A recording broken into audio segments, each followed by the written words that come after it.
I have to survive better. So I will invest in where people invest in me. So if you care, I'll care. And if you don't care, then I hope you have a great Friday and happy Valentine's Day. Can you guys all see this? Is this too much on an angle for you? We're good. Yeah. All right. Yeah, we'll roll. I'm recording it just in case this goes well. I also record music. So I have links at the end there. And you don't need to listen to any of that. It's nothing to do with this, but it's fun. New song out today. All right, the appetizers to get it started. So I'm your rocket fuel. I'm here to kick your butt. I have some of my failures included here. So every time you see a rejected word up there, we're gonna go together. We're gonna go rejected. So everybody do it with me. 1, 2, 3. Rejected. Oh yeah. So you're gonna see some awkwardness. You're gonna see some failures on my part. Failures. We're not supposed to call them failures. Mental health is very important. You should all take care of that, and I've worked on a lot of it. One thing that'll help you think of art like food, it makes more sense to people. So like as you appreciate things, what's your favorite? If I had $1 million tonight, we're going out to eat. Where are we going? What are you getting?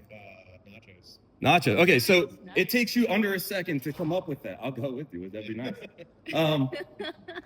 So how come when I say like, what's your favorite painting ever? You're like, how can I even think of it?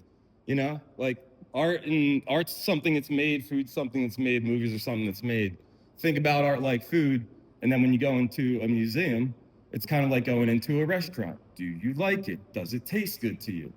Like, it's really not that much more complicated, and I didn't learn that until after I spent like over $200,000 at Penn and 10 years trying to get myself to understand it. So I have just freed you. I'm here with you guys. I have a meeting from 3 to 4 on the phone, but besides that, I'm here for you. So I'll hang out. I'll hang out after 4 if you guys have something else going on. If you need help with your presentation, if you're about to fail, I'll keep you from failing. Whatever you want, I'm yours. But you got me for today, so you use me up.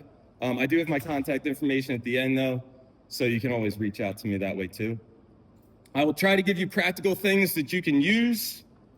So when I did my 3rd year in Rome with Temple, and we had it was a pretty good teacher, their guest. It was this guy, Mark Kostabi. Have you guys ever heard of him? So if you asked him if you heard of him, he'd be like, you've heard of me. So he was like a Warhol protege guy in like the 80s in New York, and I guess he made some money. So he relocated to Rome, and he was like a famous American artist in Rome. And he was all right, like recording. Thank you, Mark Kostabi, but he was kind of a jerk at some points too.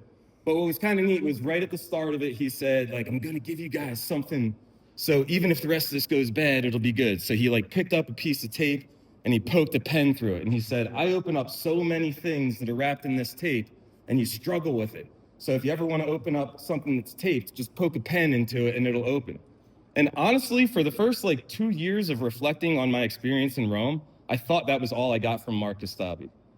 All the rest of his talk took a while to like sink in for me, but I was like, hey, at least I could open packages. So I'll try to give you something good. Please try to be present during this presentation. Research shows that paying attention to the movie makes the movie better.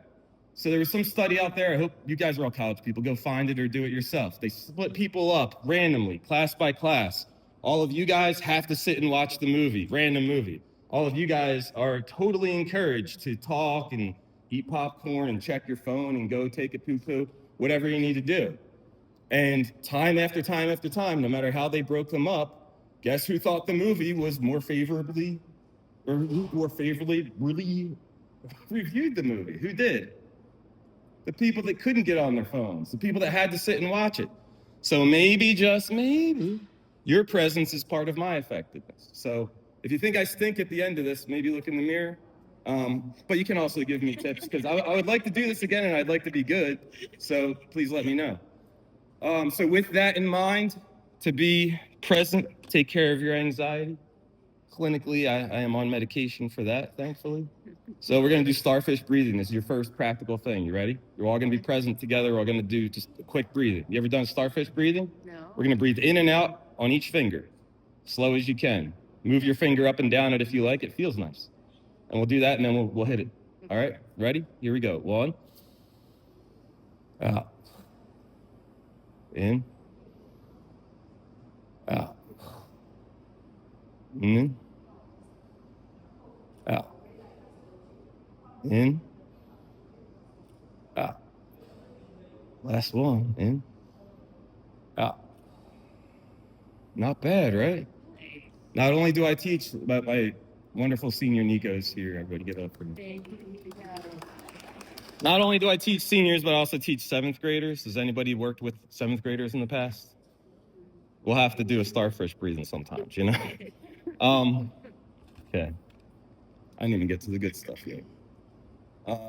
I'll make this interactive real quick. Hat or no hat? Hat? All right, cool. I dig it. My daughter, my daughter's in 6th grade. I have 3 kids, 16, junior, freshman, and 6th grader. And my daughter, who's the 6th grader, is like right in like the fashionable caring about the world part. And so if I don't look right picking her up, it's like, take the hat off. All right. Do you remember Alex Katz speaking at UPenn? Kinda. All right, probably not. So, do you guys know who Alex Katz is? Alex Katz was a painter that when I grew up, he was like a hero that I was given. Pretty big in the 1970s. I really love his paintings. He does these like flat figurative work, right? So the year before he came, I was on the group where they said, should we spend this money on a bunch of like mid-level people visiting or like go all in on somebody good? And I'm like, Alex Katz, man, when they were like, can we get him? And so we got him, and I'm like, we got Alex Katz. Like, I'm gonna meet Alex Katz. I'm gonna review. And the dude sat there like this. It's old blowhard, dude. Sat there like this. I have a drawing in my sketchbook of this because I had no notes to take. So he talked like this, and we're sitting in a room just like that amount of people, like not half as many people as this. And he's giving this talk, and he's talking like things happen, And you're like, oh, okay, so like super famous, like what advice do you have? Like I'm going into crippling debt for the next few decades. Like, how can you help me? And he goes, you wake up and you get to it, and if things work out, they do, and I was like, oh my God. Oh my God, Alex Katz. Thank you, Alex Katz. So on that day, every day people became like the disappointments, like the heroes became off the pedestal that day. It was one of the best lessons I ever learned. And at the same time, everyday people became my heroes, like David Murphy. So I stopped looking at the art history books for like people who could actually help me, and I started looking around, and it was like my best friend Eric was actually like a pretty badass mentor. So there you go. So here we go. You ready to actually get to it? Yes. All right. I'm sorry to ramble. I'm going over already. I have way more to show than I have time. So like I said, I'm just going to touch on a lot of things. And then if you want to come back to it, we can come back. If you don't want to come back to it, have a great day. So there's me with my first mural. There's the first big mural.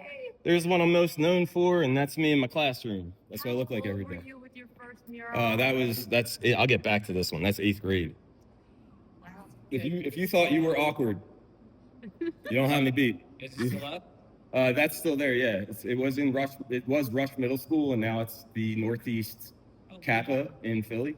I believe it's still up. It was up as far as 10 years ago. I'll say that. So I don't know. But when a friend taught a workshop there 10 years ago, and they were like, "You're a rockin' woman, dude." So this is not my art, but I always include it, especially, I know half of you guys are not art majors, right? Mm-hmm. So especially for when I'm in a weird spot in life because like I feel like I'm kind of like a weirdo for normal people, but then for artists, I feel like I'm not weird enough. Like I'm at a weird spot. But every time my normal people friends like want to know about art or I show them my work, I kind of get this. I wish I was born with talent like you, man. Like, wow, you just like woke up and made 1,000 murals or something? Like, good for you. And so I always just include this to keep in the back of your mind when I'm showing you a billion things, click, click, click. And especially as young people where like I can remember having people present and being like, oh my God, like all I want to do is like one of those freaking projects well. And this guy's got like 50 of them. And you're like, I should probably just go like sell tires, like this is bad. So just remember, little guy playing guitar, all of you guys have seen this or done it yourself. You noodle, you make sounds. After you make sounds, it starts to maybe sound like something. then you get happy, so you keep practicing, you're having a good time, and then the people come up to you and they're like, wow, Deirdre, the way that you were born knowing about birds, the way that I don't know about birds, like, congrats. And like, it's kind of enraging by the end, because you go through the whole presentation and they're like, man, God-given talent, huh? So, you know, have that Kobe Mamba mentality or whatever. There's a little bit that's what you're born with, and then like all the rest of it is like the practice. Just put your head down and get there. That's where Alex Katz was, right? Like, you wake up and get to it. Yeah. The other advice that I got was like, if you just keep, they were like, John Moore, my final review, he goes, well, you have a lot going on, and I don't know if you're going to make it or not. And I really don't know how to help you if you're going to make it or not, which is really hard to hear from the person that you just gave like your future decades of debt to. So you're like, oh, return on investment? He's like, but if you can outlast, he's like, you know, when you get to be like in your 40s, in your 30s, people start dropping off. And then in your 40s, like a lot of people start dropping off. And then in your 50s, like people start kind of like getting sick and dropping off. And then in your 60s, they're going to start like dying around you. And like, if you can last to your 80s, like you might just be the last one standing and you'll be the best artist in the room. And I hated that advice when I heard it. I hated it. I was like, what am I supposed to do with that? But now I'm 46 and it's kind of true. You know, like stick around, stick with it. If you can just find a way to keep the wheels in motion, you make a lot of stuff. So to start, this was me in all of my little awkwardness, shortest one in my class, big old, these were my cool glasses, by the way, everybody. These were the ones that I got like upgraded to. These were comfortable Stonewashed jeans. But yeah, that was in middle school. To warm you up, I have this video. Oh wait, did we have it here? So from humble beginnings, you guys know who Questlove is? Oh, yeah. I'm here. So my last field trip that I did with the students was 15 years ago, and one of my students got lost a little bit during it and made me late as the only white guy as part of the African American History Museum's Iconic Images tour, you know, honoring. So it put a bad taste in my mouth for field trips. But so 15 years ago, I was part of that, and my Horseman mural is part of it. But almost every project that was on this map is people that you'll see later in my presentation. So here's your little sampler from Questlove.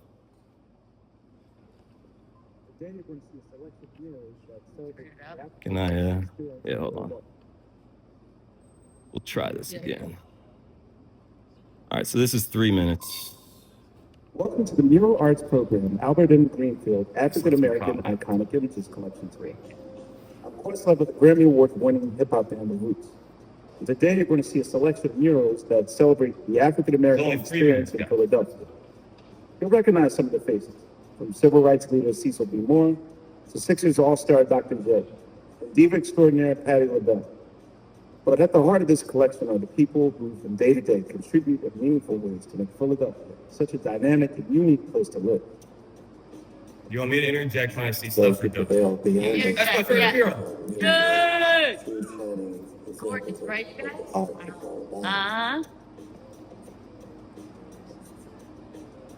That's the guy who taught my first mural first.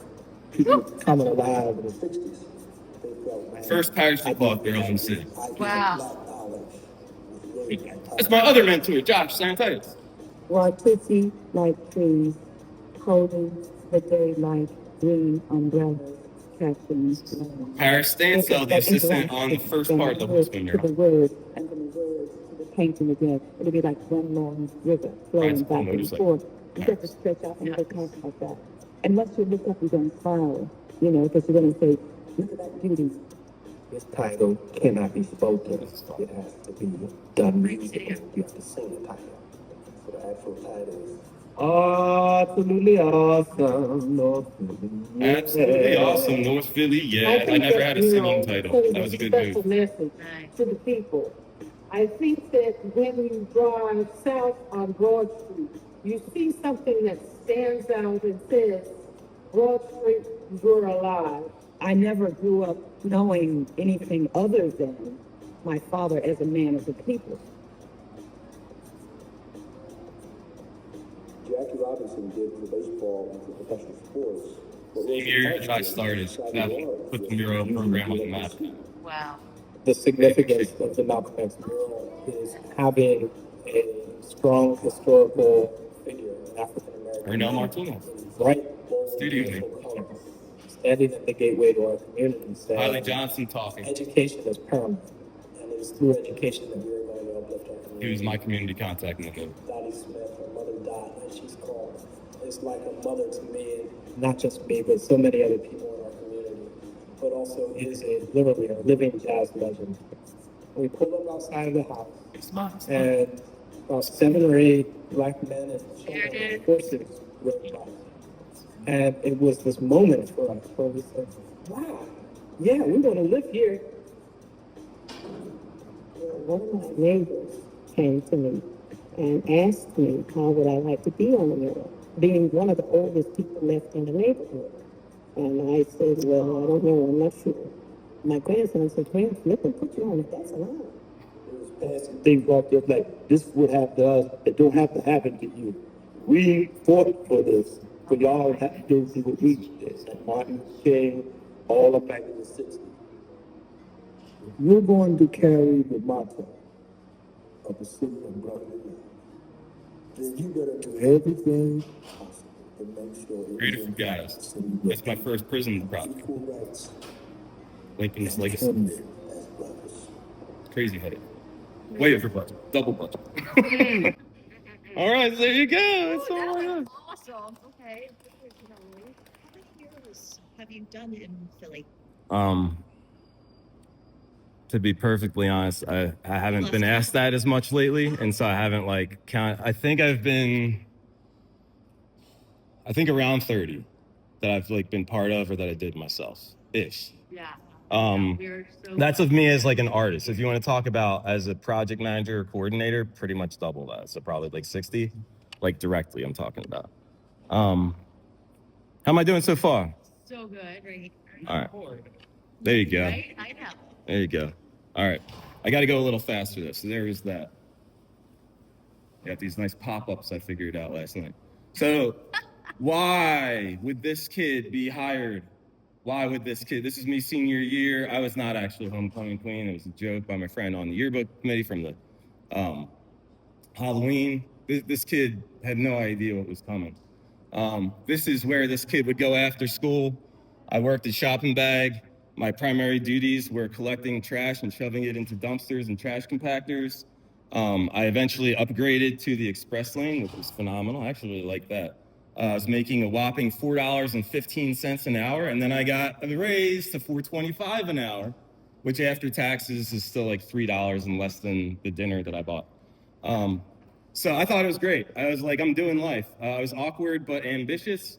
All of my group leaders, as I'll show you my activities next, they all said specialize. So my wrestling coach said, if you're gonna be team captain, you have to not do your community service because you have to be at every practice. So I said no. And then my community service person said, you can be in charge of the city with your team of the leadership team, but then you have to quit wrestling. I said no.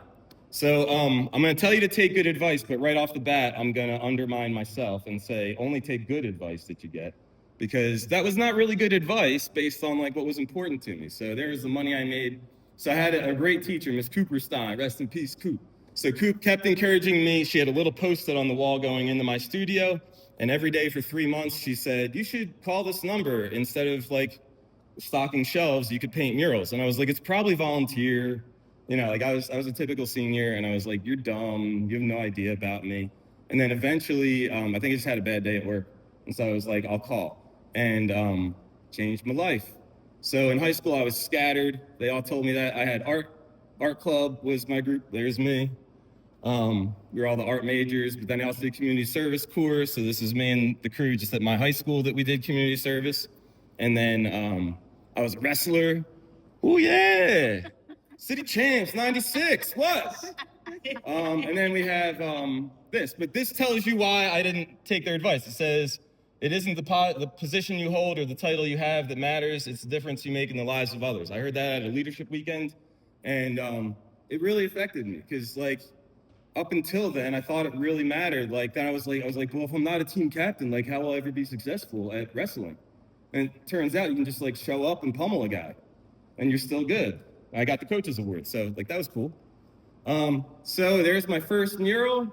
Thank goodness for Meg Selig. Give it up for Meg Seligman. Yay! Meg Seligman was my queen. She just turned nice age. And so I showed up. She was just starting this top part. This wall hadn't yet begun. They were putting 5 high school students down there. And this guy, Adam, was the lead assistant. I showed up with my artwork for the interview. Me and Meg got along great. She said, I love you. I was like, I love you too. She goes, I just gave away the last job. The 5's all taken. She's like, but I'll keep your info. Like, maybe we'll be friends. So first luck happened. I'm on senior week driving through Canada, and my parents get a call that one of these archways becomes mine because somebody had to drop out. Yay! So then I showed up on that. And so I'm working at shopping bag in the afternoon, volunteering in the morning here. And I kind of took over the lower site, like it needed it. And then, so it was my idea. On the other side is actual architecture like this. And so I mimicked that, which kind of became a thing that I was inspired by Meg's architecture. And then shortly after that, this guy, Adam, got invited. He was doing a self-portrait, and he got invited to an early, like, prestigious college, pre-college program. So he had to bounce. So now Meg Seligman just had her first child. She had a newborn at home. She had, like, no budget, and, like, it was going to get cold in a couple months, and it was her. So she found a place for me. My weird combo was perfect. She's like, you're weird. This is great. My wrestling, we would practice wrestling. We'd run up and down the steps to start practice. And I had a backpack on. So I was like carrying the weight. And so I was like training. And then this was old school. We had scaffolding on this entire thing. So if she's up there and she goes, oh, you know what? I need a little bit more red. You don't go over and pick up red. I run down, run around, take the broken elevator up to where the rats are, grab the more red and come on back as fast as I can so we can get this darn thing painted. She also, as we went, she just basically was like, I'll just find money, like show up for more hours because like we have to do this. So she did this for like no pay. My community service, once we were doing community events and being community minded, like it fit, it just felt natural.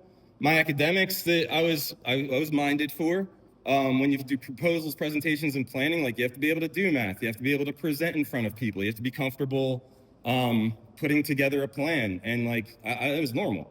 And then of course the painting. That's really the bottom line of a lot of this is that like you'll see at the end, I'm just gonna rush through the technique part because painting the mural is the easy thing. By the time you guys get to that, like you guys are just already home free, honestly. You guys will have already approved it. You're just saying like, I know the chair that you're gonna make for me, make my chair. It's easy. It's just like that, it's a craft. So Meg took me under her wing. She introduced me to Jane Golden. You guys know who Jane Golden is? Mural arts. So Jane Golden is like the queen of mural arts. How do I sum her up? Wilson Good in 1984, there was a bunch of graffiti, so they had to cover it up. So he said, we're gonna make an anti-graffiti network. You get arrested, all of you guys come and cover it. And it just got painted back over and it looked awful anyway. So she got lupus. She was living out in California, learned under Kent Twitchell, people like him, Dr. J. And she had to move back home. She was a Jersey Shore kid because she was sick. She's still running the program, by the way. When I was your age, I was thinking I was going to take over the program from her a couple years later because like she was going to be too sick to. And like, I guess it's kind of good that I got the teaching job because she's still doing it. So she went to Wilson Good and was like, can I paint a picture with these guys instead of having them keep doing this ugly stuff? And they said, sure, you won't get paid. You have only criminals to work with. Criminals. That's what they call them, not me. And you can take all the expense paid that you want from the stuff that's left over and half dried from the warehouse. And by the way, you have like 2 months to do it. And if it doesn't go well, you'll never do it again. Have fun. So Jane's crazy, right? So this is who I learned from. She's like, yeah, hot damn, let's go. So they painted the Strawberry Mansion Bridge, and it wasn't the greatest work of art, but it started what was the Anti-Graffiti Network. And really, it wasn't anti-graffiti because they were working with artists anyway and writers. So I got really lucky that I caught the wave. And the year that I got this job, they officially went under the Department of Recreation at the time, and they were the Mural Arts program. So they stopped being anti-graffiti and they started being pro-community. And that was a cataclysmic change, because then people stopped in the community too, stopped being annoyed by us. Because the writers would be like, you're anti me, and I'm like, I'm not anti you, like come work with me, please. So I was off to the races. I assisted Meg on this one. That was my first face painted. I figured out how to paint fake bricks. All these bricks are fake, these bricks are real. Me and my buddy Eric learned that. That was fun. She was very inspired. You know what artist this is? Who she was inspired by? Art story people? Maxfield Parrish. Big Maxfield Parrish guy. Then year after that, this was the first mural that was entirely on parachute cloth, out of necessity. This is a big parking lot right across the street's Woody's in the neighborhood. And the parking lot guy wouldn't let us build scaffolding on the whole thing. So we had to do it half and half. So this was the first project that was entirely designed on Photoshop, and it was the first project that was entirely done on parachute cloth. So the year that I went to Rome, before I went to Rome, I finished painting her in the studio, and half of this half from here over was getting installed. And then as I was in Rome, I would get mailed. We used to have mail. And they would mail me pictures every few weeks of like the progress on the mural and my stuff going up, which was like so cool.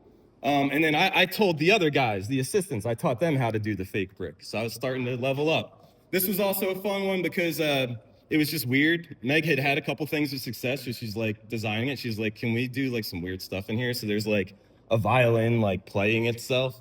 So, and I remember like resizing these guys. The way that it worked is you would resize it on Photoshop, and then we'd go have a cup of coffee, and then you come back and it would like finish rendering. But it was still much better than the other stuff. And because I was in on all of that, we also used the projection method on, I'll go back. The projection method we used on this, we developed, called reverse tracing that we called it. So I actually drew every line from here down. I drew every line on this on plastic, and then I took it outside and taped it up and drew it again, color by number, and then I helped paint it. So they called me the tracer. And then tracing was supposed to be really bad. It lets me do that. It's a tool, y'all. All right, I'm taking too long. So anyway, we did some weird stuff and it went well. And because I understood how to do that, all the old heads didn't. So now I was about I was 18 years old, 19 years old. And now they were sending me around the city to meet up with the old people that are the age that I am now. They were like, oh, I don't use the computer. I've been doing this for 20 years. Like, Photoshop is like good for the next generation. And I was like, you will not get jobs like a year from now if you don't learn Photoshop. Because they were doing like hand-drawn like thing of like, just imagine this there. And meanwhile, I was like Photoshopping the design up. So it was kind of cool. I was kind of cocky. Like I would go around and be like, you are listening to me, man. And I was doing all that while I was still in undergrad and in grad school. I assisted Josh on projects like this in the Mann Center. I assisted guys like James Dupre. Do you know James? Yes. James Dupre, I almost got fired the first day. I was late. He said, if you're not going to be on time, don't bother showing up. I said, I'm here to help. He goes, you don't know who I am. I'm James Dupre. James Dupre, do you know James? He's like a lion if you don't know him. I was like, so Meg knew him. So I called Meg. I was like, Meg, I don't know if I'm going to punch this guy or quit, but like, this is bad. And she's like, show up on time tomorrow, bring him a coffee. It's going to be okay. James is a sweetheart. So the next day I did everything that Meg told me. I took good advice. Take good advice. I took good advice from Meg. I did everything she said. And I was like, if it doesn't go well, I'm telling Jane I need a new project. I was cocky. And James is the man. He's such a sweetheart. If you get to know him, he just has to be tough because he's treated like poof by a lot of people. There's a lot of people like that. Josh, I helped on this mosaic project. Same guy as Josh. Josh did this one. The fun fact about this one, I almost died helping put that tree up there. And I still tried to put it in another mural right after. I was like, I know I almost died, but I don't want to do that. I was like I had to like just lay down and pull.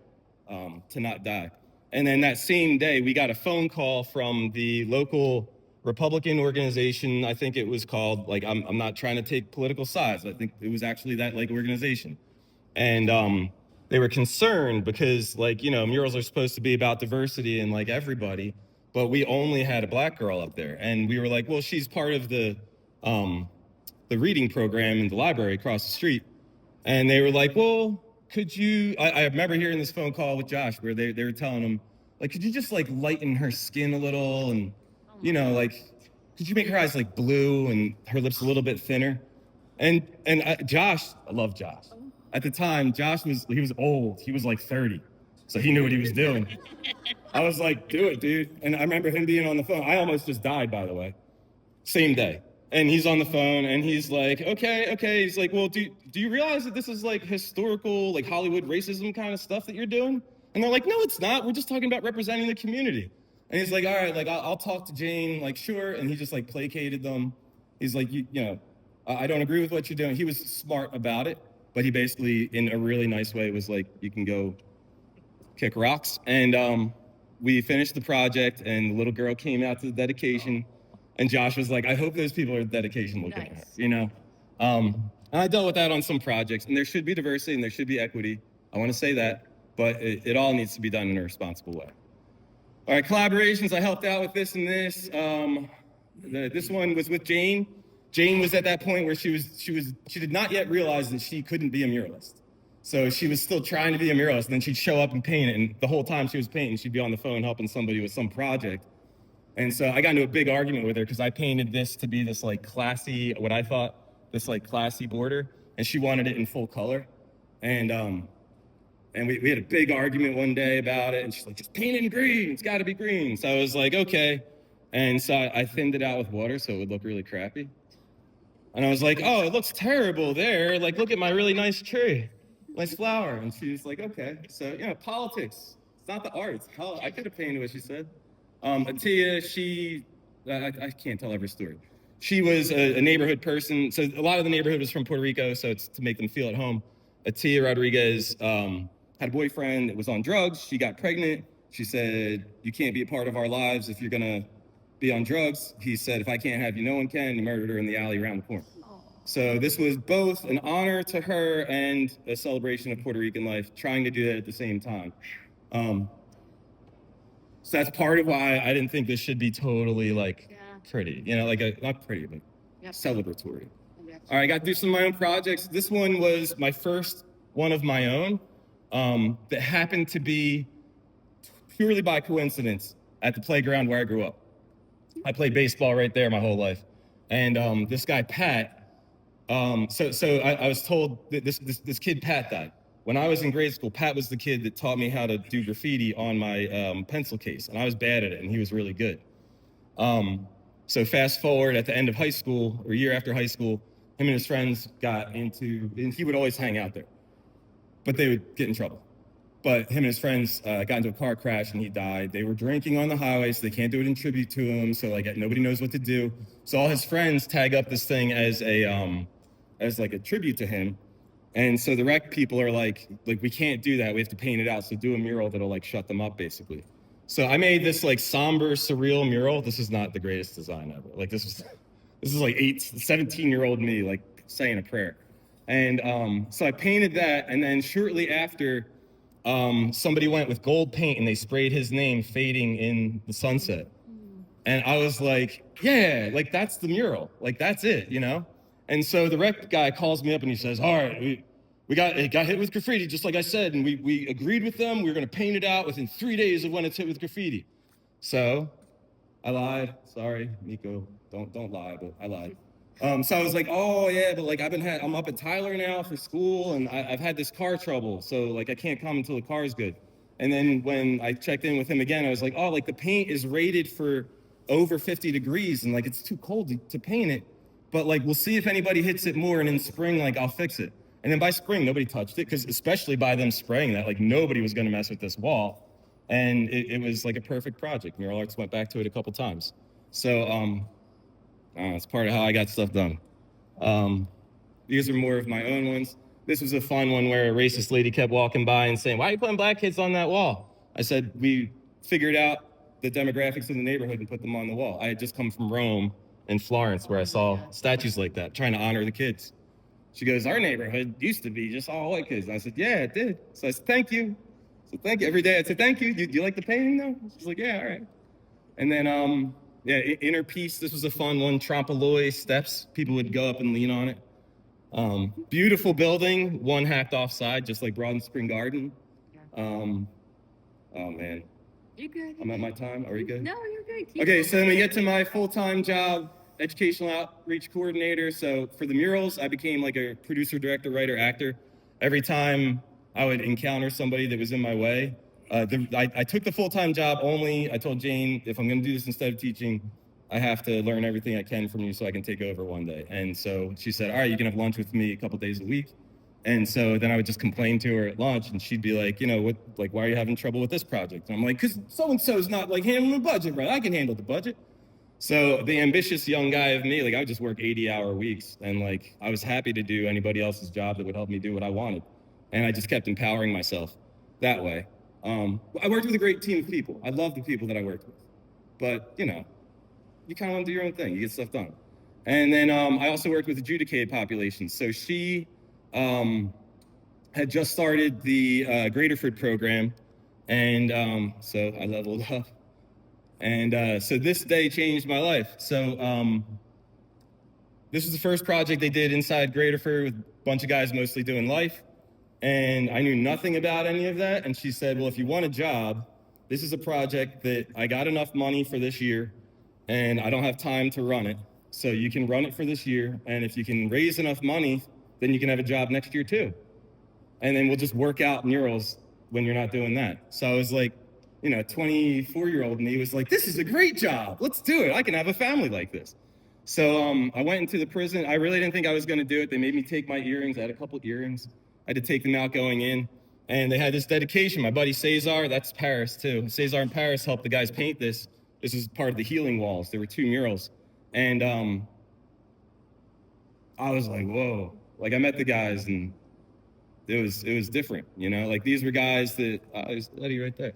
So these are guys that a lot of them did what they did when they were younger than you, and now they're older than me, and they still want to wake up and do something good with their lives, and this gave them a chance to do that. So I liked being a part of that. So now I got the meat of the presentation. That was just the preview. Are you guys okay? Am I doing all right? You're doing great. You're doing good on timing? Okay. So failures and success. So you see Eastern State Penitentiary. Rejected. Ah, my first big failure. Here we go. So I proposed, so for Terry Adkins' class, Terry was a great teacher. R.I.P. Terry, right? Yeah. So Terry was this installation artist guy, Eastern State Penitentiary. I don't know if they still do it, but you could propose projects to do. And so for one of our classes, I found out there was a ball field there, but you couldn't tell it was. And so I wanted to make it look like a ball field again. I played baseball as a kid. And so I had the idea to set up these poles with mirrors on them, and these could all be moved. So like during the day, people could move them and like mess with each other, like playing ball. But the pitcher and the batter would be fixed in a position so that during like one glorious moment each year, the sun would be just right, and the sun would come down from the pitcher to the batter and then hit a home run and signify that like magical feeling of being somewhere else when you're incarcerated, right? And I thought I was a genius. I was like, wow, they're gonna make me famous for this one, you know? So what was nice was when it got rejected, it was the first time that I ever got really like nice feedback, which I'm gonna try to give to you guys today. And they said, here's why you couldn't do it. I was gonna do this in plaster, that wouldn't last. I didn't have nearly the budget to do this stuff. If anything happened with the glass, it was legal liabilities. Like, this was a mess all over. But they told me that, and I learned from it. And so the rest of my presentation for this section is kind of like a failure that becomes a success. So after I did that, then I got the job coincidentally. I didn't know I was getting the Graterford job. Then I got the Graterford job, and we started doing projects like this, where we did an installation in a church about like people that had passed. And then this was Lincoln's Legacy mural. And all of this was painted by the inmates in Graterford on sheets, and all of this was done in tile in the studio or classrooms. The wall to hold this tile didn't hold up. So as it started to fall, the project manager was like, do you know how to come up with like $100,000? I was like, I don't. And he's like, we need to have lunch every day and try to figure it out because the murals has to happen. And we did. It was pretty cool. He did, really. So next one, Girard Crossing Bridge. Rejected. Oh, this one hurt. This one hurt. So there was a big proposal, $100,000 budget. Initially, I'm like, ooh, $100,000, all for me?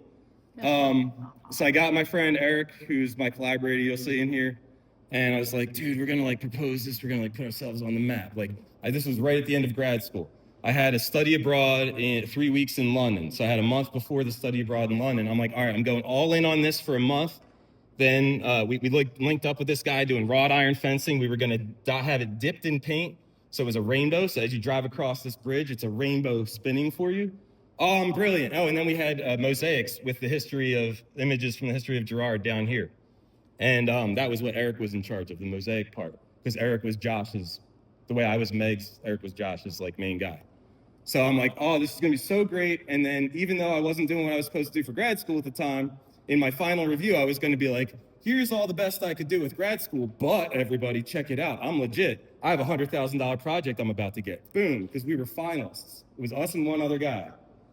And the day that I had my final review, I get a phone call a half hour before the final review that you guys got second place, it's over. And now instead of me walking into my final critique, giving everybody the finger and saying, I know what I'm doing now, like I'm accomplished. Now I had to go in with my tail between my legs and be like, I gave up time on this work so I could do this work, and it didn't work. And now I got nothing. And then everybody, John Moore was telling me, the whole critique became about how I'm scattered and how are you gonna figure out how to make sense of all of this, all this stuff? Because you're gonna have to, because you gotta figure out how to like live. And I'm like, I just spent like over $100,000 for them to be like, yeah, you're a mess. Like final review, you passed and like goodbye. So I was still summa cum laude or whatever, but like I was like, oh my God.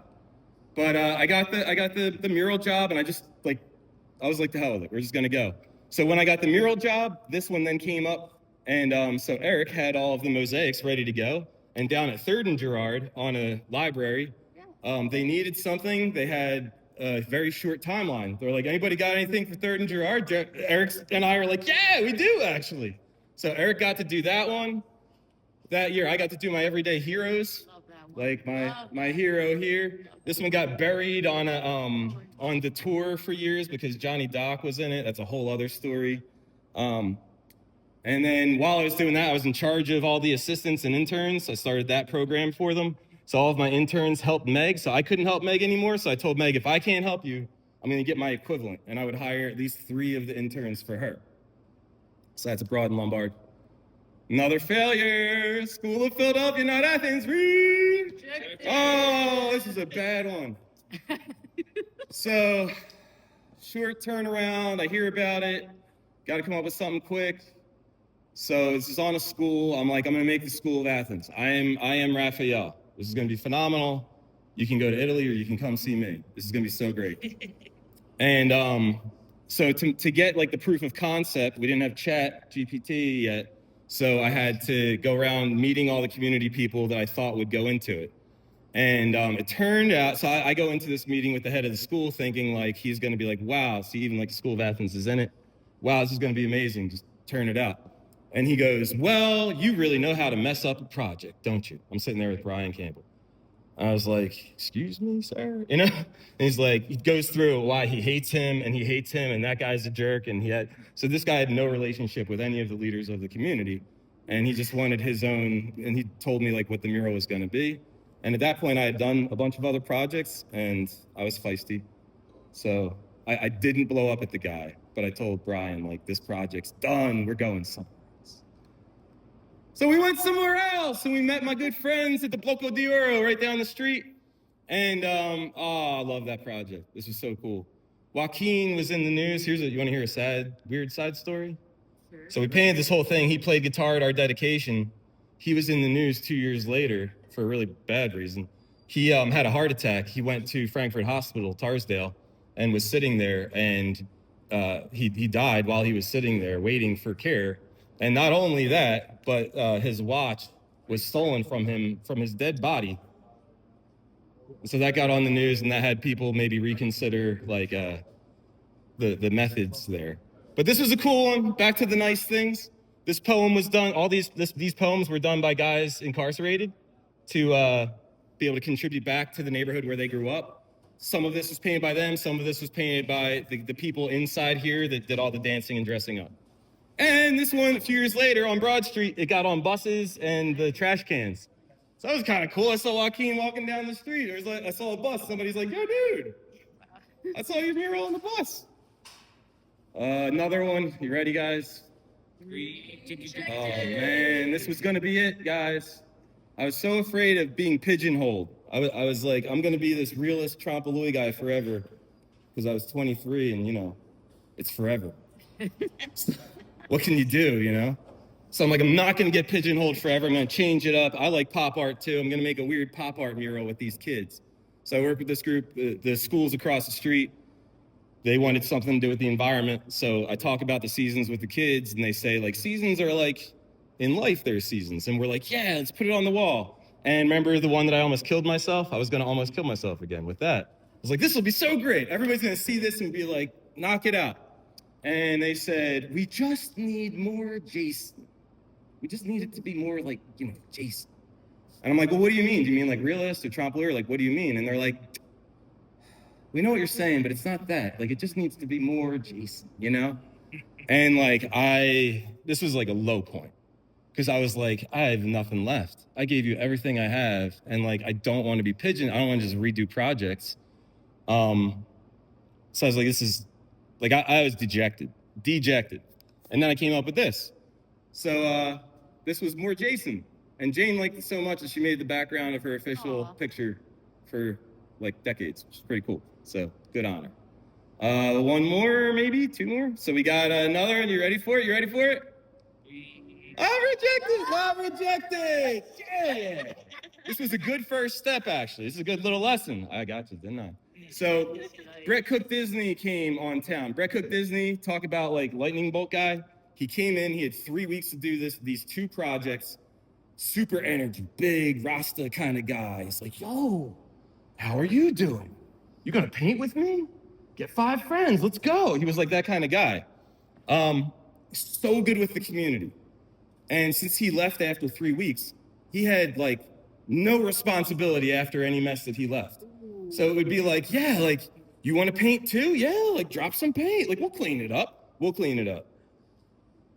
So I love Brett. He was great. He set the stage. So he did really good community work in this neighborhood, and they have the Urban Horseman stables near there, Fletcher Street, and they were getting moved from their space for gentrification reasons.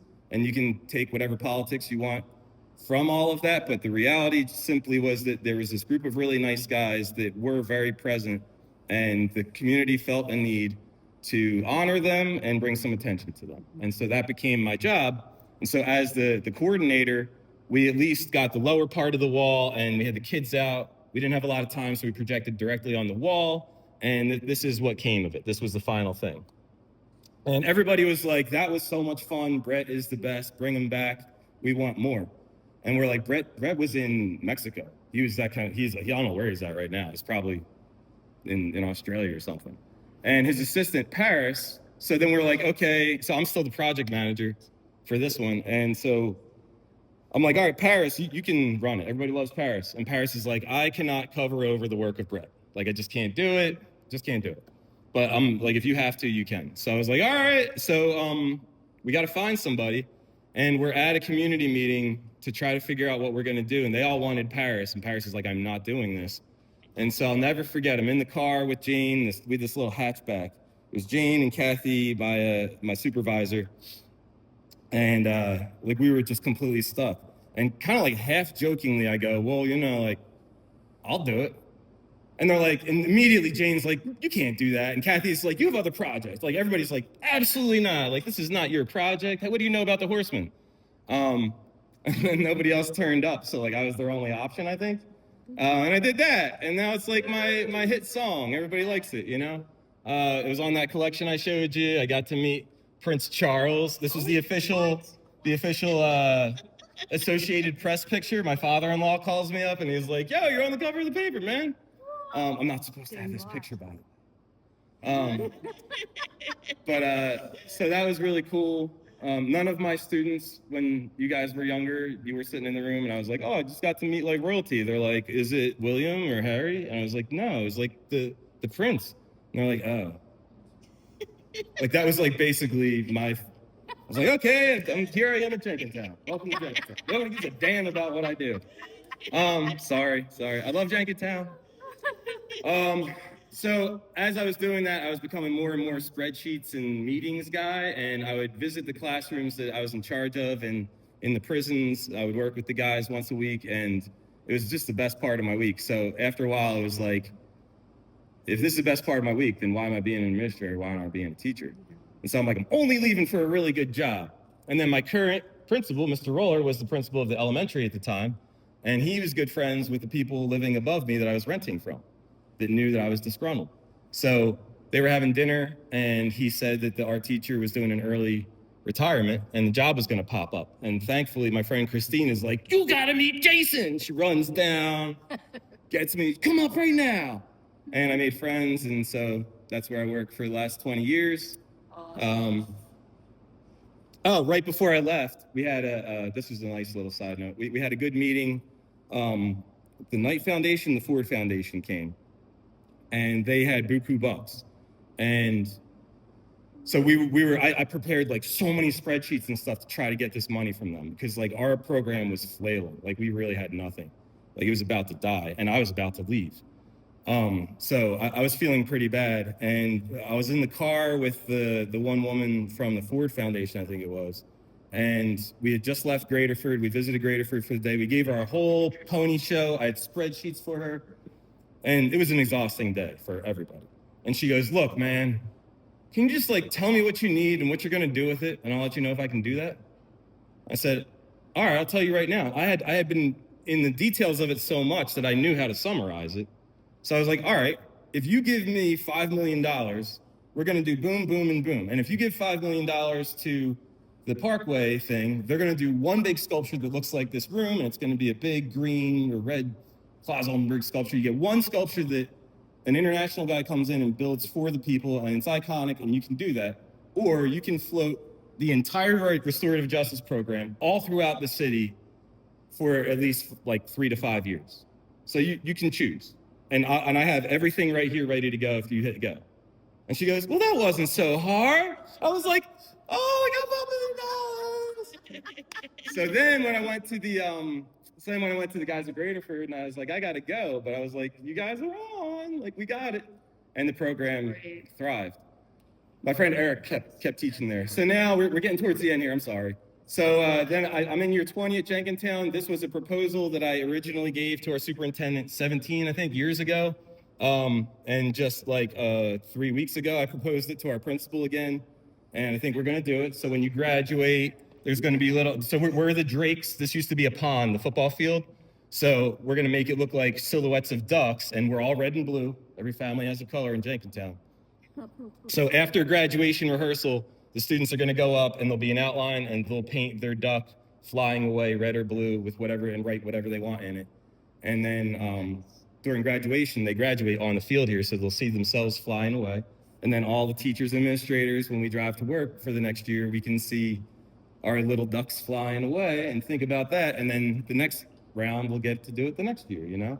So I figured it out 17 years ago. So then more success. I'm done with the rejection. Yay. I think. Well, I guess there's one more nugget in there. But AI I've been using, so I'm too dang busy to pull things off. So these are stairwells by me, and I've been trying to think of it, and I finally had the idea, but no time. So I was like, I used AI when I couldn't fall asleep one night to come up with this, and like the choir room is next to this. So I was thinking choir, songbirds, I'm a bird nerd, we'll do a little atrium there, float it. Instant approval. Then over here for the school, like down there, School of Fish, School of Kids, thought it'd be fun, instant approval. So the murals won't look exactly like these. These are just proof of concept, is all I need. And then I'll do all the details with the students, and I've learned that actually takes 2 years in development and then 1 or 2 years in actually painting. And it's way longer than anyone thinks. And they're like, oh, but you have all these high school students to help you. Sorry, Nico, you guys don't help at all. All it does is make more work for me, more stress, more job, unpaid. They don't want to pay for it either. Thank you, Jenkintown, you're very supportive. They do what they can. But so AI has actually been really good for proof of concept. It is like microwave food for me. You can approach it how you want. I showed you my thing. I was the young hotshot with Photoshop and parachute cloth and projection methods, and I was told by all my teachers that I shouldn't project. And then the Thomas Aikens exhibit and David Hockney book came out about projection methods that all the masters used. And I gave the middle finger to a whole lot of people because I was actually more following their methods than my teachers were in some ways and innovating. So this feels a lot like that, where it's like, it's just another powerful tool and you should use it appropriately. Right now, for me, I can say it feels like the microwave. Like, you need it sometimes and it helps you get along, but I don't really like it for the final product because, like, if I can grill a burger, like, there just kind of is a difference between, like, a fresh grilled burger and, like, a frozen microwave burger. Like, to me, that it's a very similar thing. So you find your own place within it, but for me, that's kind of how I approach it. I'll use it when I need it, and it'll help get me where I got to go. The process is going to be really fast here, and then I'll tell you guys it more as you need it. But this is bottom line. Politics and logistics are the real challenge. By the time you get to all of the nitty-gritty of painting it, you're having fun. So that's the actual art is the designing, the visioning. That's what, like, modern art basically is, like, sign the urinal and it's art. So the vision is the thing. And then once I have a vision, then I don't care if I paint it or all of you guys paint it. Like, let's execute the vision. And along the way, the execution of the vision is where you can do community engagement and meet friends and have fun. And so the mural is really just a residue of all that actual work that, like, the city needs and the people need. So in this part, when you say, oh, people aren't eating, so, like, let's do it and, like, let's bring food every time we paint. Or, oh, people need shelter, so, like, while we're doing the painting of it, let's build some, like, overhangs so people can not get, like, busted up when it snows. And so this is where I would take this, and everybody wants the actual art, but what they're actually going to pay for and use resources for is the community engagement that you do.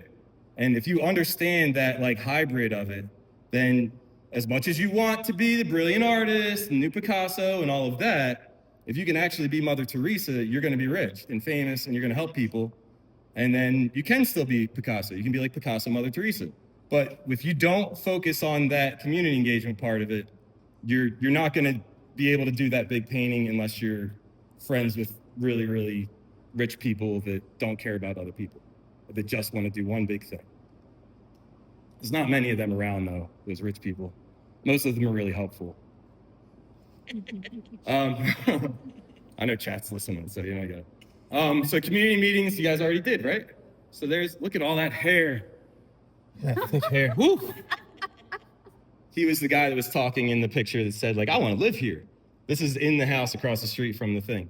There's an early version of the design. You can see I put the design on the wall. So, I told you, like, you get the projects that other people don't. It's really hard for, like, any of you, raise your hand if you're not, like, a visual artist, real quick. So all of you guys, if I say, yeah, I'm going to make this picture up there, picture it.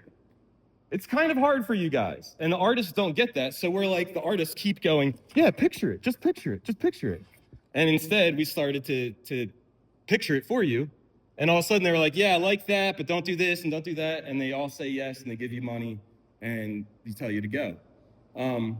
You also have to have the design because it eliminates misunderstandings, easier approvals, and all of that. So if you have a design that you think is locked tight, and Deirdre says no, or the community member says no, then, like, get it worked out before you spend 2 weeks painting it, and then you put it up, and somebody says, wow, you shouldn't have put that goat on the right side of that painting just because you like goats and you're an artist, and it has nothing to do with goats. But I'm an artist. You're silencing my vision. Put it in your design if it's your vision. And then once you do that, if they okay it, they sign off on it, then you paint your goat, and then the community member says, oh, well, I'm taking your money away, or you have to paint out the goat. I say, no, this is a litigious, legal world, right? You signed it right there. I'm going to go have vacation. I painted my goat. Once you have your design, so this is the design for that one, color swatches. I tortured my assistants, tortured them, doing colors. Nobody else did color swatches the way I did color swatches. They spent 2 weeks making color swatches just like this for the whole project before we even painted. But I want to paint. I signed up to be an assistant muralist, and I signed up to be a painter on public murals, and I'm just sitting in a room mixing paint. I heard this from an 18-year-old kid that was the daughter of a big funder. I said, you can go to a different project, though. I'm gonna get some scrappy dude who doesn't mind mixing paint, because then once you have all of that, it's color by number. Then you can have a 5-year-old come and go like this to the purple part and still is gonna look good. Your color locks you in. It's like having all the ingredients of a song already made for you. It's like the AI of this. It's already pre-mixed for you. Get your color worked out, deal with the pain of it, and it pays off. So that's the one for the Horseman project. These are just other ones. My friend Eric gave me these process images. He's still in the game more than I am. Then we do projection method, color by number. You label it, it's color by number. Then you have your design, you follow it, and you paint it. There's my boy Eric. Nice. Then you roll up the whole sheets if you're doing it on cloth. Otherwise, you can do it right on the wall like Brett did. You roll up the sheets, prime your wall outside, figure out with a grid where they go, and then square by square, like a jigsaw puzzle, you put it together. This is where I'm saying, but that's not art. I want to paint, though. Sorry, like figure out how to do that on a lower wall or a different project then. But for this kind of project, that's what you do. And then you gotta put the sheets up. So when you're putting the sheets up, we use the goop, which is really just paste medium, really thick. You roll it, and you roll it on the ground too, and then you squeegee it out from the middle. Just paste, flat pasting. And you touch it up, starts to come together. You see some seams.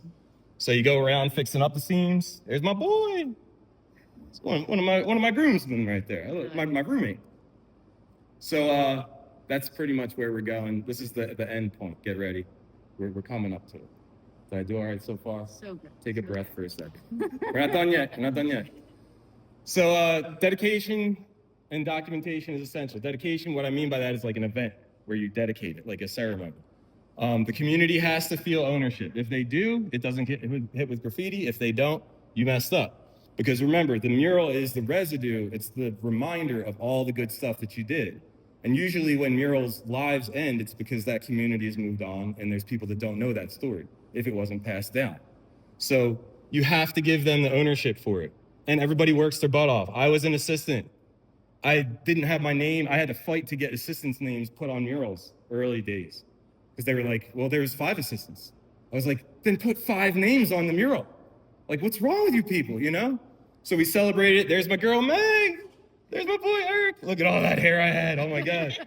Cesar was the other assistant on Broad and Spring Garden. He walked in off the street with a folder of pictures, barely speaking English, from Mexico. And he's like, hey, can I help paint that? That looks cool. Can I help paint that? And we were so screwed that Meg is like, yeah, come on out Monday. And I'm like, Meg, this is like some rando dude that barely speaks English. And you're like, yeah, come on, help paint it. And she's like, do a better idea. I was like, no. I was like, all right, come on, Cesar. Now Cesar is one of the premier muralists in the city. Nice. This is my boy, Fernando. He had a brain tumor and died. I got a tattoo for him. So I just like remembering that. But every time, he lived in Vegas. He was an art teacher. When I started being an art teacher, he started being an art teacher. He did clay, I did paint. And we would just like call each other every day and be like, I'd be like, why is my clay falling apart? He'd be like, how do I teach drawing?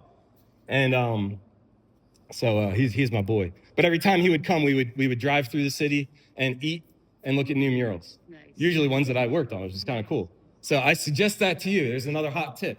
Go into Philly, eat your way through the mural tour. Oh, yeah.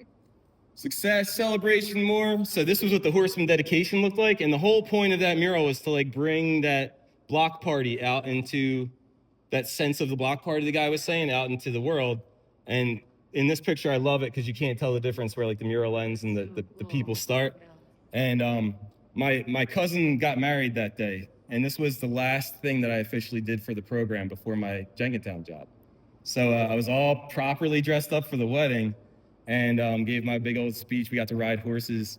And so when they had like the going away, like the final meeting, like boardroom meeting, they presented me with this. And so this stays on the wall in my studio. Look how proud Jane looks of me. I was all right. That's my girl. I did all right. I did okay. And so remember to pause and reflect too. So this was me working with some of the incarcerated youth doing time for adult crimes in the House of Correction. That's my boy Brad, who does woodworking now. He was a muralist for a long time. He kept working for 15 years in these populations. I couldn't find people to work for 15 days. This dude stayed for 15 years. He deserves like sainthood. He was awesome. This was a gift that I got from this guy, Van. Van did something he doesn't even remember. He woke up and the thing was done. And so he accepts the consequences, but he still has to wake up and live every day. He never painted until he was incarcerated. And then through knowing a guy that we were working with, he started to paint with scraps. The guy would put the paint in his pocket on a, like he'd pretend like he's blowing his nose and put some paint. And they'd bring it back to his cell and then he'd share it with Van. And Van would learn to paint. Then he got good enough so that he could apply. And he had good behavior. So he's like, I can paint, I'm an artist. So he got his foot in the door and then like we worked with him. He came clean, he wasn't really an artist. But he got good. So on my last day with the guys, that was the hardest part of that job, was leaving the guys at Graterford. And so he gave me this. On the back of it, there's a message. It was done on a, he had food duty. So it was a bread box that he took the parachute cloth and pasted over, and it was all scrap paint. And he said, he basically was telling me how, like, you know, like, this is kind of like that's you, like, getting out of this, like, piece of crap place. And I was like, no, man. He's like, it's all right. He's like, that's also, like, me. Like, when I'm painting, like, I feel like that, you know? Like I'm not, like, I'm free, kind of.